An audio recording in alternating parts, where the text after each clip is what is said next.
강의사는 증시 깍두기. 안녕하세요. 증시 나침판 안지원입니다. 네, 안녕하십니까. 깍두기 각선입니다. 만만치 않은 날이었어. 야, 7월부터 힘듭니다. 이거 진짜 너무 안타까운 게 외국인들 프로그램 선물 매도 빡 치니까 기관들 매도 같이 쫙 프로그램에 쏟아져 나오고 그냥 뭐 묻지마로 쭉 빠지고, 특별히 그동안에 많이 올랐던 그다음 미국 수출 관련주 이런 쪽이 대폭적으로 하락을 했어요. 어제 좀 그랬죠. 어제 사실 지수는 좋았는데 뭐 음식료 위주로 그리고 뭐 방산이나 네. 이런 쪽 어제 많이 이때까지 많이 올랐던 그렇지. 것들 네. 많이 빠졌었죠. 예, 오늘도 뭐 많이 올랐던 것들 중에서 좀 많이 빠지기도 했는데, 예를 들면 뭐 자동차 같은 경우. 네, 자동차. 근데 오늘 참 신기했던 게 수출이 좋았던 놈들이 아주 박살이 났어요. 네. 그리고 뭐 금융주만 좋았고, 그다음 바이오에서도 뭐 삼성바이오로직스는 지수를 잘 지탱을 해줬습니다. 그리고 삼성전자 자리를 잡았고, 그러니까 외국인들 매수가 이렇게 포착됐던 곳, 그러니까 전기전자, 그다음에 금융 이쪽은 좋았고, 외국인 매수가 포착 안 되는 거의 모든 영역은 박살나는 그런 시장이었다. 네. 그러니까 외국인들의 어떤 매수세가 들어오지 않으면 시장에 힘이 없어. 그러니까는 한국 분들은 이제 뭐랄까, 한국 민속촌에 한국 사람은 안 가고 외국인들만 가는 거야. 외국인들이 안 오면 팔이 날리고, 오면은 조금 후끈후끈하고. 그렇죠. 그런 느낌입니다. 지금. 네. 코스피가 0.8%나 하락을 했고요. 코스닥은 무려 2%나 이 정도는 급락을 했습니다. 급락이죠. 네. 이 정도로 이렇게 변동성이 큰 거는 또 이렇게 오랜만인 것 같은데, 네. 오늘은 또 개인들이 많이 떨어지니까 샀습니다. 코스피에서 4천억, 코스닥에서 3천억 정도 해서 합산 7천억 정도 순매수가 있었고요. 기관이 코스피에서는 특히 한 3,500억 정도로 많이 팔았습니다. 네. 코스닥에서는 외국인과 기관이 1,000억대씩 나란히 좀 팔았고요. 외국인이 좀 많이 들어오는 금융주 같은 경우에는 오늘 주가가 참 좋았거든요. 네. 그리고 뭐 보험주도 오늘은 좀 괜찮았고요. 그냥 배당 많이 주는 애들이 좋았어, 그냥 쉽게 얘기하면. 또 네, 그렇죠. 뭐 금융 섹터 다 좋았는데, 이제 전기가스에서 많이 올랐던 한국가스공사는 12%나 하락을 했습니다. 네. 정부가 이제 어제 가스요금 인상을 잠정 보류하기로 결정을 했죠. 네. 네, 이때까지 한국가스공사가 이렇게 많이 올랐던 이유 중에 하나는 뭐 영일만 테마도 있지만, 그렇죠. 영일만 테마를 빼고도 PBR이 뭐 0.3배다 싸다 이런 논리가 좀 지배를 했었는데, 이제 좀 펀더멘탈을 건드리는 이슈가 좀 나오면서 네, 이렇게 좀 차익 실현이 나온 것 같습니다. 가스 가격을 못 오르면 적자 상황들이 유지가 될 수 있거나 더 커지거나 뭐 이렇게 될 수가 있으니, 지금 이미 주택용 가스 도매 가격이 예. 원가의 80% 수준에서 90% 수준이라고 합니다. 이미 좀 굉장히 좀 물가 인상을 좀 반영 못한, 인플레를 반영 못한 수준에 이미 팔고 있는데, 네. 추가 인상을 좀 해야 되는 시기긴 한데 그걸 못 하고 있죠. 네. 네, 뭐 이유는 좀 물가 걱정 때문입니다. 네. 네, 물가 안정을 위해서 이렇게 결정한다라고 발표가 근데 됐죠. 물가 걱정을 많이 하는데 담보대출 금리가 많이 떨어졌어요. 담보대출금리. 네. 그거는 그래서 정부에서 네. 서민 그걸 위해서, 서민들을 위해서 좀 가상금리 좀 안정화시켜라 이렇게 해서 좀 내려온 거 아닌가요? 예, 그런데 그 덕분에 부동산이 다시 올라요. 그러면 이제 인플레가 안정이 안 되는 거죠. 그래서 이제 지난번에 좀 웃기는 얘기를 했잖아. 딸기 값인가? 뭐였지? 과일 값이, 사과 값이 너무 비싸다. 네. 그리고 이제 임금이 좀 높다. 이런 얘기를 왜 했지? 했더니 지금 와서 보니까 판세가 그거구나라고 느껴지는 게, 너무 물가가 높으니 우리는 금리 인하를 할 수 없다라는 거를 이렇게 외곽으로 둘러쳐가지고 얘기를 했던 것 같고, 한국은행에서. 그러니까 이제 그게 안 되니까 조금 경기 부양을 하고 싶었던 입장에서는 부동산의 부분적인 금리 인하를 단행함으로써 또 건드려줬는데, 정책이 계속해서 가니까 심리가 후끈 달아오르면서 이렇게 가고 있다. 그래서 이번 주부터 시작해가지고 한 두세 주에 걸쳐가지고 이 부동산 관련하시는 분들 모셔서 대담을 한번 나누도록 하겠습니다. 그리고 실전 찐 투자자, 그냥 이론적으로는 뭐 이렇게 섬세하지 않고, 그런데 실전으로 그냥 현장에서 표현 이상하네. 구르면서 이제 현장 경험을 하신 분들 있잖아요. 네. 예, 그런 분을 어떻게 우연히 제가 한번 만나게 돼서 그분하고도 대담을 한번 해봤습니다. 누군지 공개는 안 하시고요. 뭐 유명하신 분이 아니기 때문에 말씀드려도 몰라요. 네. 알겠습니다. 그리고 오늘 LIG 넥스원이 11.5%나 떨어졌습니다. 네. 네, 방산주들 어제에 이어서 오늘도 조금 하락을 했는데, 특히 LIG 넥스원은 좀 차익 실현이 세게 나왔네요. 음. 네, 그리고 이렇게 오늘 특히나 이제 코스닥이 특히나 많이 떨어졌잖아요. 이거 관련해서 여기저기서 좀 지적을 하는 게 네. 어제 국회 예산처가 6월 30일 날 발표했던 이 22대 국회 조세정책 개선 과제 요거 발표를 했었는데 네. 여기에 포함된 내용 때문에 음. 좀 투심이 영향을 받았다라고 보고 있는 것 같습니다. 네. 내용은 이제 정책 일관성을 감안해서 금투세를 예정대로 시행해야 한다라고 권고를 했다라는 내용입니다.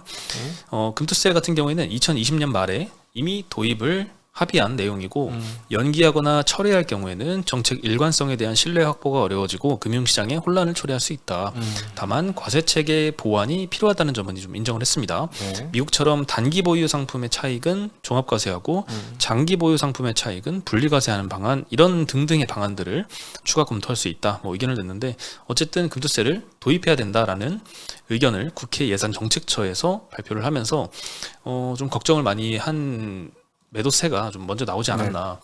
특히나 오늘 코스닥 수급은 이제 개인들은 파는 게 아니라 오히려 샀고요. 네. 기관 외국인들이 좀 골고루 팔았는데 사실 어제 말씀드렸다시피 금투세가 도입된다고 해서 올해 안에 매도를 하는 건 좋은 방안은 아니에요. 네. 이익 난 거를 팔아도 아무 실익이 없고 손해 난 거를 팔면은 손해죠. 왜냐하면 손해 난 거는 내년도에 실현을 시켜야 내년 금투세를 좀 덜 내게 되는 효과가 있어서 손해 난 거는 이제 내년에 파는 게 또 좋은데 문제는 이제 그 금투세 도입이 시장에 악영향을 미칠 거라고 생각을 하고 선제적으로 좀 매도를 기관 외국인들이 좀 코스닥 쪽에선 한 게 네. 아닌가 이렇게 좀 추정이 됩니다. 아니 이거 제발 자사주 매입을 하면 소각 의무화를 좀 하고 뭐 이런 것 좀 아니 근데 지금 그거는 이거를 이야기가 안 나오고. 이걸 할 수 있는 분들이 없지 않아요? 국회에 제가 보기엔 없던데 지난번에 김용남 의원하고 전 의원하고 대담을 해보니까 국회에 이거를 제대로 아시는 분이 뭐 거의 없어. 그리고 지난번 회기 때 있으셨던 분들은 이번에 다 탈락하셨어. 그러니까 이 금투세라는 거에 대해서 딱 명명백백하게 네. 진짜 전문가들끼리 모여서 잘하는 사람들이 막 모여서 토의해가지고 그러니까. 이 방향이 옳다 이렇게 결정을 가는 게 아니라 그냥 잘 모르는데 그냥 일반적인 국민들은 그냥 뭐 금투세 도입한 5천만 원 이상 버는 사람들이 과세를 하는 거다 하니까 나는 안 내니까 그냥 이렇게 찬성표를 던지는 게 아닌가 이런 좀 생각도 드는데 하여튼 이렇게 섬세한 고려가 좀 필요해 그럼요. 보이는 이런 수정 요건들이 좀 많이 필요해 보이긴 합니다. 그럼요. 이거 아니 뭘 하려면은 고민을 좀 많이 하고 해야 되지 않을까요? 그 생각이 드는데 예전에도 뭐 이상한 거 이제 임대차 좀 이상하게 임대차 갖고 3법. 아주 난리 났었잖아요. 네. 그러니까는 동전의 앞만 보고 뒤는 못 보는 이런 행동을 하면은 큰일 나거든. 그때 큰일 났으니까. 그러면 이제 과거에 그런 것이 있었다면 이제 반성을 해가지고 앞으로는 그런 우리가 뭘 하나 할 때 360도 뺑뺑 돌려가지고 어떤 문제가 있을지 풍선 효과는 뭐가 있을지 고민을 해가지고 결정을 해야 되는데 본인들이 투자를 안 해서 그런 것 같아. 몰라 잘. 그 부분은 좀 많이 답답하네요. 그래서 정책할 때는 참 섬세하게 정말 고려를 잘 해서 해야 되는데 이거 할 사람들은 주식 투자 좀 한 사람들이 좀 하라 그래. 법 알고 직접 투자를 해본 사람. 그럼 좀 느낌 다르겠죠. 그렇죠. 네. 참 정책이란 게 이렇게 끼치는 영향이 크고 무서운데 네, 섬세한 고려가 좀 필요해 보입니다. 네네. 뭐 지옥으로 가는 길은 선의로 포장돼 있다는 말이 있잖아요. 뭐 임대차 3법도 네. 서민들을 도와주기 위해서 정책을 낸 거지만 결국에는 집값 폭등시켜 가지고 네. 더 힘들어졌듯이 금투세도 당장은 이제 돈 많이 버는 사람들한테 세금 걷어서 전반적으로 좋은 데 쓰겠다 이렇게 취지는 네. 그렇지만 네. 실제 효과는 어떻게 될지 아니 뭐 지난번에 그것 때문에 저희가 논란이 많았었는데 제가 저는 모든 게 다 잘 왁구가 잡히면 뭐 그거는 뭐 그럴 때야 뭐 그럴 수 있다 하는 건데 지금 우리가 이제 상위 뭐 10%의 부가 얼마나 모였냐 그런 얘기 하잖아요. 그런 거 하잖아요. 그럼 주식은 어떨까? 상위 1%가 아주 많은 부를 갖고 있겠죠. 대주주는 상위 1% 아니야? 상위 프로겠죠. 비중이 일반적인 부 영역에서 1%, 뭐 2%, 3%, 5%, 10%가 갖는 것보다 주식시장에서 상위 1% 갖는 주식의 양이 훨씬 비중이 클 거예요. 그렇죠. 네. 네, 그래서 어쨌든 당장 이렇게 너무 빨리 도입되는 거는 좀 섬세한 검토가 좀 필요해 보이긴 하는데 네. 어쨌든 그걸 우리가 바꿀 수 있는 건 아니잖아요. 만약에 도입이 내년에 된다라고 하면 그에 대한 좀 대비를 해야 되는 게 아닌가 싶습니다. 네. 근데 그에 대한 대비는 누구나 다 주식 비중을 좀 줄여야겠다 이런 식으로 대응을 하는 것 같아요. 네. 참 어려운 장이 하반기에도 좀 이어지지 않을까. 근데 생각이 어쨌든 들어요. 저 말을 뒤집어 보면은 안 할 수도 있다는 뉘앙스도 있는 거네. 왜냐하면 시행되어야 한다라고 얘기한 거잖아. 정책의 신뢰성을 위해서. 이번에도 시행이 안 되면 안 된다라는 얘기잖아. 저기 제쪽. 그렇게 더 해석하나요? 당연하지. 그 모든 얘기를 딱 언론을 딱 했으면 그 공간 행간에 무슨 얘기가 있는지 봐야 되는데 저 얘기가 나왔다는 건 안 할 수도 있다라는 흐름이 있다는 얘기를 반영한 거죠. 만약에 뭐 그냥 따놓은 당상으로 무조건 하는 거면 저런 얘기 안 나왔겠지. 정책 신뢰성을 위해서 해야 합니다라고 하는 거는 안 할 수도 있으면 안 하면 정책 신뢰성이 깨지니까 해야 합니다라는 건의를 한 거 아니야. 국회 거기에서. 네. 그렇게도 볼 수 있겠네요. 어쨌든 잘 해결됐으면 좋겠고, 그리고 미국 국채 금리가 10년물이 굉장히 빠르게 좀 올라가고 있습니다. 표로 보여드리면 지금 6월 말부터 굉장히 빠르게 급등하기 시작해서 4.45%를 지금 뚫어서 최근 한 달 그래프인데요. 최근 한 달 동안의 고점까지 거의 등극을 했습니다. 네, 뭐 항상 이제 미국 시황 아침에도 말씀을 좀 해주시지만 일본과 연계해서 지금 글로벌 시장이 참 요동을 많이 치고 있고 이렇게 금리가 올라가면 이제 성장주의 하락들이 조금 눈에 띄는 것 같습니다. 특히나 이제 대형주 위주로는 잘 버티고 있는데 특히 코스닥 특히 오늘 같은 경우에는 반도체 소부장이 처참하게 무너졌습니다. 네, 미국에서 러셀 2000이 무려 1% 이상 빠졌죠. 네. 네, 근데 나스닥은 많이 올랐죠. 어제. 많이 오른 건 아니지만 하여튼 좀 올랐는데 반면에 러셀선 어제 0.8% 올랐어요. 거의 1% 올랐으니까. 아주 극명하게 지금 차별된 시장 상황이 이제 금리 오를 때마다 항상 이런 궤적들이 지금 나타나고 있습니다. 미국 시장에서. 미국 시장도 이제 뭐 엔비디아나 마이크로소프트나 이런 M7 투자했으면 실적이 좋았는데 거기서도 또 뭐 우리나라 코스닥처럼 소부장 찾았으면 별로 이렇게 성적이 안 좋았을 거잖아요. 네, 근데 미국도 똑같이 우리나라하고 이렇게 대형주만 좀 잘 버티고 네. 중소형주는 참 우리나라도 좀 힘든 상황입니다. 네. 네. 그래서 오늘 뭐 어제 좋았던 이제 바이오가 오늘 추가로 또 좋았던 경우도 있는데 이제 2차 전지랑 반도체는 특히 오늘 많이 빠졌습니다. 네. 솔루션 첨단 소재는 11%대 하락을 했고 뭐 에코프로 BM, 에코프로 머티리얼즈, 에코프로는 2에서 4%씩 다 하락을 했습니다. 네. 그리고 LG엔솔 같은 경우에는 오늘 아침에 장 시작하기 전에 공급 공시를 했어요. 네. LFP 배터리를 처음으로 이제 국내 배터리사 중에는 처음으로 이렇게 대규모로 계약 공시를 체결을 했습니다. 네. 계약 상대방은 르노입니다. 총 59만 대 정도의 공급 공시이고요. 계약 공시로 밝히기에는 39기가와트시 규모다라고 하는데 여기 한 59만 대 정도 배터리 분량이고 추정해 보건대 계약 금액은 한 5조 원에서 6조 원 정도로 추정이 됩니다. 상당히 좀 큰 규모인데 사실 이런 거 나오면 사실 주가가 좀 많이 올랐어야 되는데 오늘은 오히려 1% 빠졌거든요. 네. 근데 어제 6% 올랐어요. 이거는 좀 미리 선반영해서 네. 미리 좀 알고 산 사람들이 좀 있는 게 아닌가라는 생각이 안 들 수가 없습니다. 네. 네.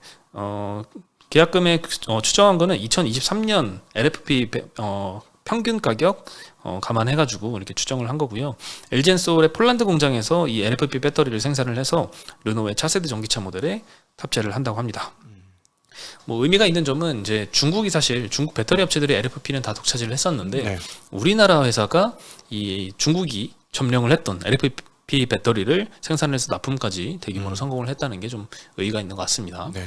이거는 왜 그 값싼 CATL 거 안 쓰고 LG엔솔 거 쓰는 건가요? 르노는? 미국에 수출하려면은 이게 가장 더 좋은 방법이겠죠. 유럽에서 만들어도. 그러니까 아마 그런 대안이 아닐까 싶습니다. 예, 공급망에서 좀 중국을 배제하기 위해서 네. 한 선택이라면 앞으로도 더 다른 업체들도 또 이런 우리나라 업체의 LFP를 쓸 가능성도 있겠네요. 작년에 IRA법에 의해서 한국의 2차 전지들이 폭등한 게 다 그 논리 아니겠습니까? 네.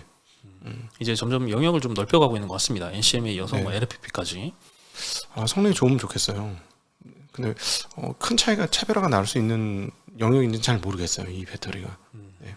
네. 그리고 어제 그 저녁 서울경제에서 단독 기사가 났는데 신한지주가 이제 또 밸류업하는 모습이 또 보이네요. 자사주 소각에 2조 원을 투입을 해서 5천만 주를 주식수를 줄인다. 네. 이런 단독 기사가 났습니다. 일단 기사 내용만 보면 자사주 소각에 2조 원을 투입한다고 하는데 사실 자사주 매입에 돈이 투입이 되고 네. 소각할 때는 사실 돈이 안 들죠. 이미 사놓은 거니까. 네. 주식시장에서 사야 이제 돈 들어서 매입을 그렇죠. 하는 거고 뭐 보통 이제 주식 자사주 소각을 할 때는 이제 이익 소각이라고 하는데 이익 잉여금을 줄이고 자사주를 늘리고 자사주는 차감 계정이라서 없애는 게 이제 늘리는 거죠. 그럼 ROE가 너무 올라가죠. 이렇게 되면. 네, 자사주 매입할 때 올라가죠. 자본이 줄어드니까. 네, 그렇죠. 자사주 소각할 그때, 때는 네, 네. 자본 총계 변화는 없고요. 아, 원래는 그게 이제 매입이 바로 소각이라서 그냥 바로 그냥 줄어들어가지고 해야 되는데 이게 다 언제든지 부활할 수 있다 보니까 막 헷갈려요. 네. 그렇죠. 그래서 우리나라는 미국하고 좀 네. 따로 봐야 돼요. 자사주 소각이 호재라고 보는 거고 음. 미국은 자사주 매입만 해도 이거는 그냥 당연히 소각이랑 이꼴로 생각을 하는 거죠. 네. 네, 어쨌든 이제 신한지주에서 자사주 소각을 2조 원 정도 규모로 한다고 합니다.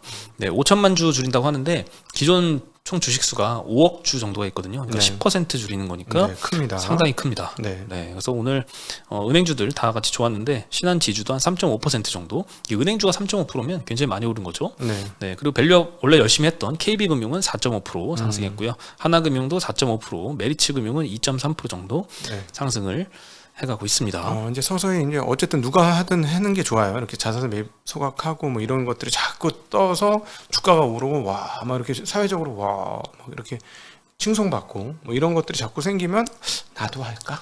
이런 생각이 들 거 아니야? 대주주들. 그렇죠. 예. 일단 금융주 내에서는 어느 정도 나도 할까 이런 게 어느 정도 컨셉이 좀 형성이 된 것 그렇죠. 같아요. 이게 왜 KB가 왜 올랐겠어? 쟤도 할 걸? 이렇게 되는 거지. 그러니까 이제 같이 오르는 거 아니겠어요? 그렇죠. 네. KB가 올해 주가가 한 50% 넘게 올랐는데 아, 신한지주는 20몇 프로 올랐거든요. 네. 아직 따라갈 놈이 많고 그 따라가려면 다른 방법 없습니다. 밸류업밖에 없죠. 네네. 네, 밸류업밖에 없어요. 뭐 갑자기 이자 소득을 막 30%씩 증대시킬 수는 없잖아요. 그렇죠. 네. 밸류업을 해야 되는데 지금 딱 초점은 잘 맞추고 있는 것 같습니다. 네. 7월 1일 날 이제 신한금융지주 회장의 발언을 보면은 자사주 소각을 통해서 주식수 자체를 줄이는 게 가장 큰 과제다라고 콕 집어서 이제 밸류업의 의지를 좀 강력하게 표출을 좀 해주셨습니다. 네. 네, 근데 이제 우리금융 같은 경우에는 오늘 0.5%만 상승을 했거든요. 다른 은행주들 다 좋았는데, 네.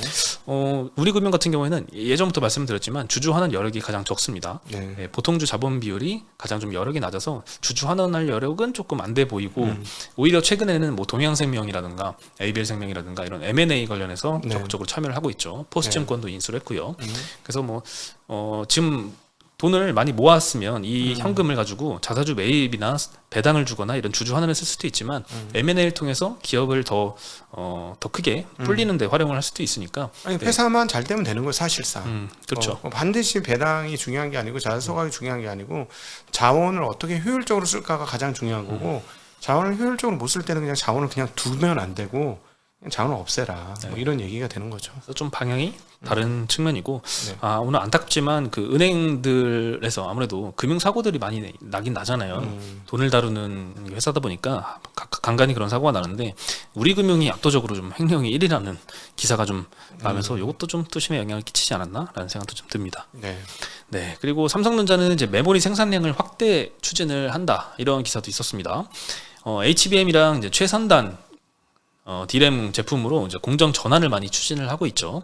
그래서 25년도에는 레거시가 공급 부족에 이를 것이다 이런 전망들이 예전부터 많이 나오고 있는데 여기에 좀 삼성전자도 좀 부응을 하는 모습입니다. 네. 이미 메모리 사업부 내부에서 D램과 낸드 모두 최대 생산 기조로 가야 한다 이런 논의가 지금 계속 나오고 있는 상황이라고 하고요.